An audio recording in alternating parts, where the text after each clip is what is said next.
Mesdames, Messieurs, peuple congolais, pourquoi les dictateurs Joseph Kabila et Denis Sassou Nguesso résistent-ils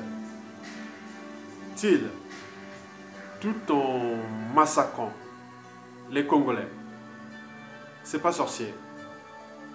Ben oui. Pourquoi les dictateurs Joseph Kabila et Sassou Nguesso résistent-ils tout en massacrant les Congolais? C'est pour trois raisons essentielles. La première, vous savez que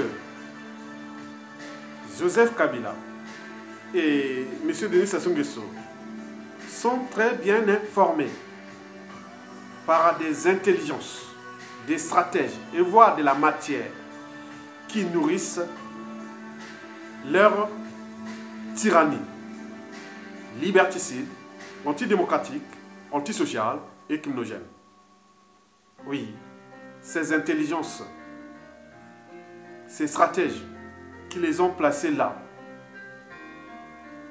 ils leur ont donné des armes pour tuer et massacrer les Congolais. Ben oui, ces intelligences, ces stratèges commandent. Et les dictateurs Denis Sassou Nguesso et Kabila obéissent. Ils appellent ça des bons tuyaux, des bons plans. Oui. Et pourquoi? Parce qu'ils savent que les Congolais font partie des peuples qu'on appelle les Bantous. Les Bantous, c'est des peuples peu intelligents, moins structurés et encore pire, moins organisés. Et n'oublions pas qu'ils ne sont pas courageux. Le problème, c'est le courage. La valeur d'un peuple, c'est le courage. Quand vous avez dans un écosystème ou dans une nation un volume important, des gens courageux, eh bien oui, vous aurez que des peuples libres. Quand vous avez une proportion d'individus dans un pays qui est moins courageux, et vous aurez que la soumission.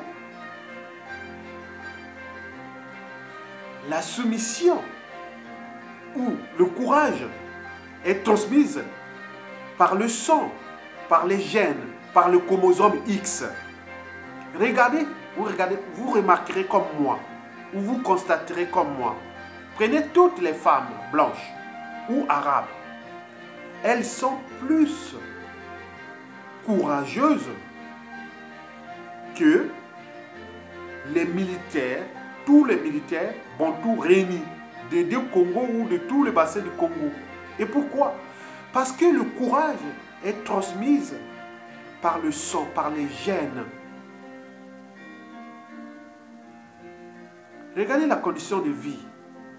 Les conditions de vie dans le monde arabe, ils sont meilleures que nous. Mais pourquoi? Les hommes politiques arabes ou dans le Maghreb agitent leurs neurones pour avancer parce qu'ils savent qu'ils sont en présence des peuples belliqueux. Transmis par le chromosome X. C'est dans le sang. Imaginez ce qui se passe au Congo-Brazzaville, où tout un peuple est entraîné ou conduit vers l'esclavage, mais on n'est pas capable d'agir au niveau militaire. Prenons une femme arabe. Il pouvait dire, si c'était en présence de Kabila ou Sassou Nguesso, ah bonjour monsieur le président, autre, pouf, ceinture d'explosif, boum, il saute. C'est les Arabes. Non, ils ne se laisseront pas faire. Et d'ailleurs, ce n'est pas que les femmes, parce que les femmes transmettent ce chromosome X aux hommes. Et ils sont courageux, les Arabes sont plus courageux. Regardez ce qui se passe dans le monde arabe. Toutes les situations, même en Palestine, même si c'est désespérant en Palestine. Mais regardez comment ils luttent. Ils se situent. Les Congolais, ou même les militaires, étaient capables de fabriquer un cocktail Molotov. Ou entraîner, ou faire une résistance hein, mettre hors d'état de nuit ces mauvais qui ont été placés là. Mais pourquoi? Parce que nous ne sommes pas courageux. Un peuple qui n'est pas courageux sera toujours esclave. Des peuples esclaves. Ailleurs, c'est ça. La liberté, la dignité et le courage, c'est dans le sang, c'est ancré dans l'ADN, c'est transmis de génération en génération, entre familles, lignées familiales et autres, entre les races. Regardez par exemple les Cubains, quand il y avait la guerre de l'Angola, de l'indépendance. Mais pourquoi les Soviétiques sont allés chercher les Cubains? Parce qu'ils savaient bien que les Bantous ne sont pas courageux. Parce que les Cubains, même s'il y a des Noirs, mais ils ont été mélangés avec d'autres gènes courageux, notamment blancs. Et c'est pourquoi les Cubains sont courageux, plus courageux que nous. Regardez, au début des années 60, Che Guevara, le Che, il est allé se battre, il voulait se battre au Congo contre l'impérialisme. Mais il est arrivé dans un environnement où les gens ne sont pas courageux. Il le regardait comme du spectacle. Et il s'est obligé de se barrer et à repartir en Bolivie, là où il est allé mourir. Le Che. Donc, ça, cette histoire-là, de l'anthropologie, Bantou, tous les stratèges connaissent que c'est des peuples qui sont ni structurés, ni organisés, et encore moins courageux. Et c'est les raisons pour lesquelles ces dictateurs l'ont compris. Ils savent qu'on peut les massacrer, oh, ils ne pourront rien faire. C'est des moutons. Ils sont incapables d'organiser une contestation et aller jusqu'au bout. S'aimer les chaos, par exemple, dans toute la ville de Kinshasa ou de Brazzaville. Ils ne peuvent pas, malgré le déclassement, le déshumanisme total, rien du tout, que dalle. Parce qu'ils ne sont pas courageux. Regardez les femmes blanches, européennes, les mouvements d'action directe, ou même de comment on appelle ça, les mouvements anarchistes des années-là, des années au 19e, même au 20e siècle, et même jusqu'à aujourd'hui. On voit, dans la ligne de front, il y a toujours des femmes qui organisent la contestation, la structuration, on la voit, parce que c'est dans le sang. Ils savaient que la femme bantou transmet à l'homme noir, bantou congolais, des gènes, de la lâcheté. Donc ils ne sont pas courageux. Sinon ça serait. Mesdames, Messieurs, eh bien oui, le courage est donc transmis de manière génétique. Ce n'est pas les problèmes d'éducation. Les Africains qui vivent ici en Occident, ou les Congolais, ils sont aussi éduqués ici, mais quand il y a eu des mouvements de contestation contre les dictatures qui massacrent leur peuple là-bas, mais ils ne sont pas capables de se mobiliser sur la place de Paris ou en Occident. Ensemble, il y a plus de 100 000 Congolais ou Bantous ici en Europe. Mais quand on les appelle pour les mouvements de contestation, on se retrouve avec combien? 2-3 000 personnes, moins encore, mais pas plus. Souvent 100 ou 200 personnes. Pourquoi? Parce que c'est des lâches. Ce n'est pas ancré dans leur gène.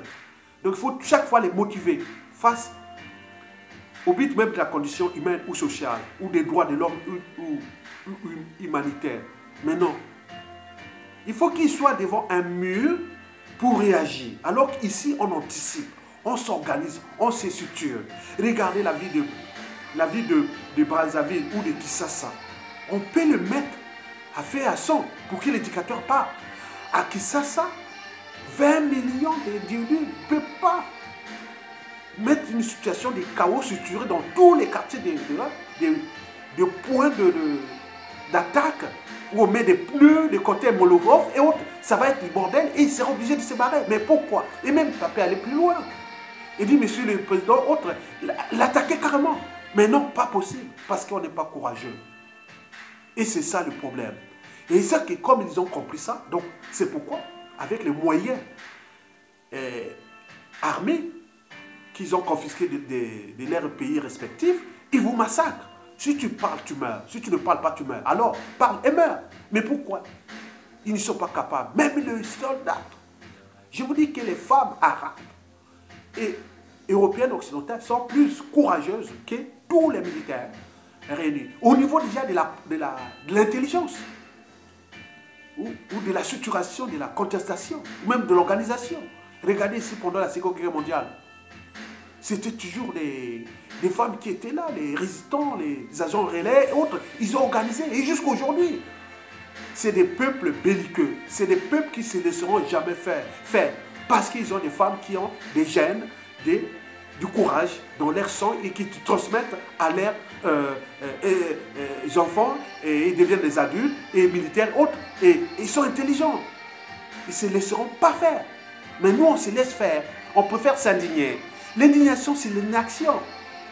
La révolte, c'est l'action. Mais la révolte, pourquoi? Pourquoi faire? Il faut aller jusqu'au bout. On ne fait pas des omelettes sans casser les œufs. Et nous ne sommes pas capables de les attaquer. Pour quelques poignées d'individus, regardez les buffles. Dès que les lions attaquent un seul buffle, et ils se regroupent, ils commencent à frotter les pattes derrière et arrière, et après ils viennent charger. Et bien sûr, il y a la casse des deux côtés. Et c'est ça le peuple libre et dynamique, mais nous, incapables. Mesdames, Messieurs, la deuxième raison pourquoi l'éducateur Kabila et Sassou Nguesso résistent contre le peuple congolais tout en les massacrant. Mais la deuxième raison est visible, c'est qu'ils ont tué. Ils ont tué des gens. Pour l'éducateur Sassou Nguesso, sur une population de 1 million, de 5 millions d'habitants, il a tué déjà plus de 1,5 million de victimes, de morts. On tue. Ces individus, ils ont des familles, maintenant, avec les familles métissées, autres, et des petits-enfants partout dans le monde. Mais là, ils continuent à tuer. Oui, Kabila, une population en République démocratique du Congo, plus de 80 millions d'habitants. Il en a tué autour de 3 à 5 millions d'habitants, d'individus. Et donc ça hante leurs esprits. Donc, ils ont peur, ils ont eu des embrouilles, ils ont tué. Et continuer à tuer. Parce que c'est le piège. Parce qu'ils savent que s'ils quittent le pouvoir, ils sont perdus. Ils auront des embrouilles. Soit aller à la CPI, Cour pénale internationale, ou la justice du peuple. Et vous connaissez en Afrique, ça termine toujours, ces genres de dictateurs terminent toujours les pieds devant. Hein. N'oublions pas les règlements de compte et tout ce qui est entré parce qu'on a tué quand même l'humain. On continue à tuer l'humain. Mesdames, Messieurs, la troisième raison, elle est visible parce que nous sommes nés ou vivons dans des milieux vraiment riches. Le bassin du Congo, le plus riche du continent. Le plus riche du continent en minerais, en biodiversité faunistique et floristique, surtout les plantes, le bois et tout ça, ce qui concerne la biodiversité, la médecine de demain. Et toutes ces molécules qui sont là-dedans. N'oublions pas l'eau. N'oublions pas les matières fossiles comme le pétrole, le gaz et autres. Nous en avons plein. Nous sommes bénis par la nature. Mais ils ont compris ça. Bon, à cause de la lâcheté de ces peuples, le manque de courage, qui ne sont pas capables de défendre leur pays, et ils ont placé ces mauvais. Hein? Les gros poissons mangent tous les petits poissons, les multinationales, les grandes puissances qui se battent à l'échelle de notre sous-région. Hein? Nous ne parlons pas de la France, la Chine, l'Inde, le Brésil, la Chine, l'Union européenne, tout ça, ils se battent là-bas pour contrôler les matières premières dont nous disposons. Parce que si on met des gens intelligents dans ces pays, bien sûr qu'au niveau des coûts d'exploitation de ces matières premières, elles vont certainement augmenter parce qu'on cherchera à fixer des règles et autres pour contrôler un peu ces matières premières, mais aussi protéger la matière pour les générations actuelles et futures. Mais eux, ils n'en veulent pas parce qu'ils veulent vraiment gagner l'argent vite avec ces matières premières. Donc ils ont placé ces mauvais et qui les protègent, qui les donnent les armes, ils sont bien renseignés, autres. Donc, c'est un peu la culture de jusqu'aux boutistes, non seulement du côté des dictateurs, parce que eux, ils savent que s'ils quittent là, du côté du marché, on les maintient. Bien sûr que cette économie de ces mauvais est génétiquement renouvelable, parce que quand un dictateur s'en va, un autre arrive. Parce que nous sommes dans un environnement quand même tyrannique, prédisposé à la tyrannie. Et où sont oubliés la soumission, comme je vous ai dit. Donc tout ça, c'est un bouillon de culture pathogène, d'abord pour notre peuple, et aussi pour les déclassements. Et le déshumanisme, oui, les libertés fondamentales sont réduites au silence, et la condition sociale humaine catastrophique. Et là, on s'indigne, on les regarde. Et ils continuent à détruire. Et voilà. Donc, vous avez compris que nous sommes aujourd'hui au Congo, que ce soit en RDC et autres, nous vivons dans un environnement, il faut maintenant zapper, au moment où Kabila et Sassou sont encore là, il faut zapper le but même de l'existence. L'humain n'existe plus, n'a plus de valeur. Ça devient que du bétail à tuer. Parce que si vous révoltez, bon, on vous tue. Que ce soit le civil, l'intellectuel et tout. Voilà. Et la matière grise qui a la chance de s'évader, de fuguer ou de se barrer à l'étranger, bon, il est tenu, on laisse ces matières grises et ces ouvriers qualifiés, ils sont tenus, on les laisse dans d'autres pays, en Occident. Et voilà, donc on se déclasse et ils font leurs affaires là-bas avec ces mauvais. Bien sûr que dans leur âme et conscience, ils sont un peu... Voilà, mais ils ne peuvent pas. Parce que c'est un effet d'entraînement, c'est comme dans la mafia. Vous trouverez tout dans la mafia, sauf la sortie. Et ils ont tué les gens. Ils savent que s'ils sortent là, ils auront des embrouilles. Et ils savent aussi que c'est des peuples qui ne sont pas courageux. Donc on peut les massacrer, on peut les faire, tout. Ils ne pourront pas réagir. Sinon ça se saurait. Kabila et ailleurs, une femme arabe, il dit, monsieur le président Kabila, propos, il met une ceinture d'explosifs, bon, il saute, hein, c'est tout pareil. Ou même chez les arabes, monsieur le président, pourquoi au-dessus du mot, tire. Mais non, nous on n'est pas capable de ça. Même fabriquer un cocktail Molotov et s'aimer la terreur dans la ville organisée. Mais on peut faire utiliser des boucs émissaires, qui est la faute aux Occidentaux, la faute aux Chinois, la faute, voilà, les problèmes des tribus, du tribalisme, et tout ça mélangé, crée un milieu criminogène, antisocial et antidémocratique qui ne nous sert pas. Il sert que les dictateurs là, pour combien de temps encore? Et aussi ceux qui s'accaparent de ces ressources. La guerre, elle est là.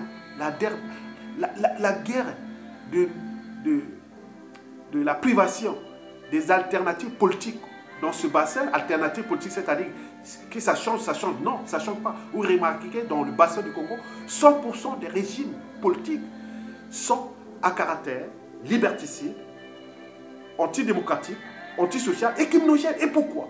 Parce que vous avez compris.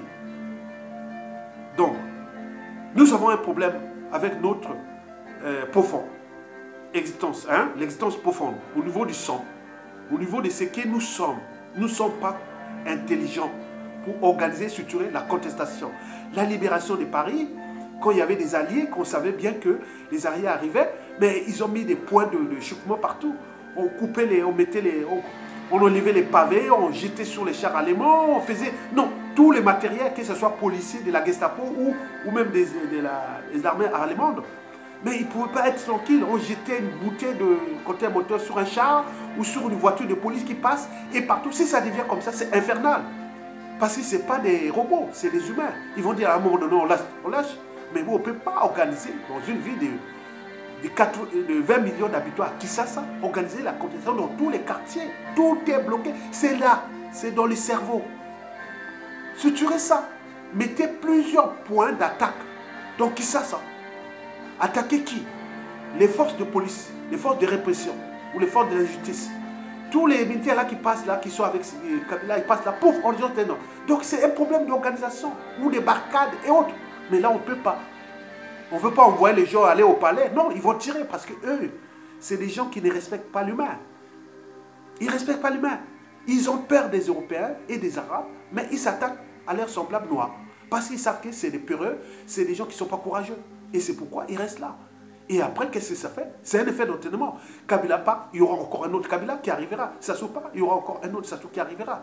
Puisque nous sommes dans cet environnement. Nous vivons dans cet environnement génétiquement prédisposé à ce genre de mentalité, habitude et comportement. Mesdames, Messieurs, en terminant, je voulais donner un message, surtout pour nous, par exemple au Congo-Brazzaville. Bon, le général Mokoko est emprisonné. Abusivement, il a été élu sans qu'au niveau ni politique et militaire, on puisse y réagir. En plus, c'est un militaire, un officier respecté. Mais il semble que dans les armées des autres, ils ont le sens de l'honneur de l'armée. Et non, un militaire aussi digne, non, rien du tout. Le cas de Paulin Makaya, qui devait être libéré jugés arbitrairement. Et là, on ne veut pas les lâcher. Et les gens sont pour faire s'indigner, ils donnent des incantations que s'ils touchent, on attend qu'ils meurent, hein, même au coucou, ou Maka, ils meurent, et après on va réagir. Non! Il faut anticiper ici. On est dans la culture de l'anticipation. On n'est pas dans la soumission. Il y a des choses qu'on dit, c'est pas possible. On n'accepte pas ça. On ne se laissera jamais faire. On s'indigne, on agit. Mais nous, au commis Salissa, le procès, celui qui a dit non à Sassou Nguesso, qui l'a aidé à venir au pouvoir, bien sûr qu'au commis Salissa a une conscience, une âme consciente, dit non, c'est pas possible. On ne va plus continuer à détruire notre pays comme ça. Mais ça ne marche pas du côté de Sassou et de ses donneurs d'ordre qui ont donné ce rôle-là à Sassou Nguesso parce qu'il est placé là au sommet de la pyramide de la destruction de ce pays. Pour que ces donneurs d'ordre exploitent ce pays, c'est tout. Ils n'ont jamais investi dans ce pays, ils sont sûrement exploités. On laisse Sassou Nguesso libre à détruire l'humain au Congo. Il n'attaquera pas les Blancs, il n'attaquera pas les Arabes. Regardez bien, depuis des années, il s'attaque aux Noirs. Et pourquoi? Parce qu'on revient là, nous, semblables. Il est de notre conscience aussi, ou de la prise de conscience noire partout. Pourquoi ces dictateurs s'attaquent à leurs semblables et ils reçoivent des ordres d'autres peuples, blanches, hein, blancs ou arabes ou autres, indiens ou asiatiques, mais ils ne s'attaquent pas aussi à eux, mais ils s'attaquent aux Noirs. Donc il y a un problème de conscience. L'ennemi des Noirs, reste les Noirs.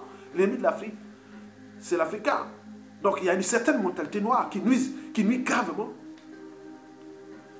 aux libertés fondamentales, au but même de la condition humaine et sociale. Et n'oublions pas les problématiques de respectabilité interraciale. On se moque de l'Africain. Qu'est-ce que ça veut dire? L'Africain n'est pas courageux. L'Européen ou l'Occidental a peur de l'Arabe parce qu'il sait qu'il ne se laissera jamais faire. Mais nous, on se laisse faire et tous les autres s'amusent de nous. Et voilà, c'est dans le sang, ce n'est pas l'éducation. Si c'était que l'éducation, et en demandant la mobilisation des Africains ici en Occident, comme ils sont éduqués comme à l'occidental, ils devaient être dans la rue. On sent massivement, mais là, que dalle. Mais quand il arrive des situations où un blanc est victime quelque part dans le monde, ou même dans ici, vous voyez la mobilisation, parce que c'est ancré dans leur ADN, la liberté est ancrée dans leur ADN et transmise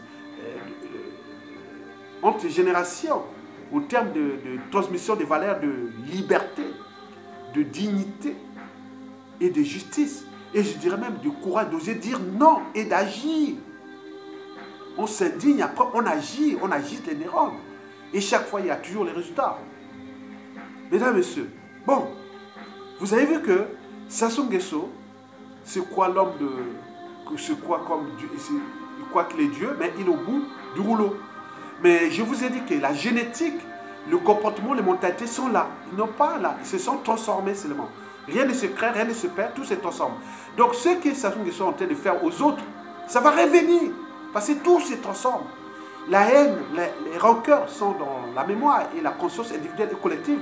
Au Congo-Brazzaville, du nord au sud et à l'est à l'ouest. Donc on ne sait pas comment va se terminer ce régime. Vous avez fait du mal à tout le monde. Vous croyez que... Méfiez-vous des apparences. Oui, la chute de Sassou et de Nguesso et de tous ces lignées, de ces gens sera difficile pour eux. On leur a envoyé des lettres, des rappels pour trouver au moins des portes de sortie. Mais non, là, donc on rentrait dans la nasse, dans l'entonnoir de la destruction. Mais le peuple a toujours le dernier mot, le dernier jugement parce qu'il est éternel. Et le peuple, c'est qui? C'est toutes ces familles que ça soit détruit. Ils sont cadres civils, politiques et militaires. Même si les militaires n'ont pas le courage, il manque peut-être quelques-uns que j'ai des bruits de fond qui disent que la situation peut se terminer militairement. Mais on va voir comment ça va se terminer. Ça va se terminer militairement. Je vous dis sincèrement. Mesdames et messieurs, quant aux journalistes de RFI et de l'AFP, l'agence France Presse, non, arrêtez. Envoyez des blancs là-bas, n'envoyez pas vos représentants là-bas, ne laissez pas les noirs. Non, ça ne sert à rien. Sassou ne tue pas, ne brutalise pas les journalistes noirs, blancs. Il ne brutalise que les journalistes noirs. Pourquoi envoyer vos représentants là-bas? Non, sachant que la France est déjà... ce pays-là est déjà en méfiance, en défiance contre la France, puisque c'est elle qui a maintenu Sassou Nguesso. Oui, c'est sûr. Ils font le jeu, la diversion, comme l'a fait Hollande pendant 5 ans, 2012 à 2017. Et Macron continue la même politique de diversion. Il ne veut pas voir Sassou, il fait le jeu à côté, on se voit, on se retrouve par hasard, autre. Mais ça, on le sait que c'est de la diversion.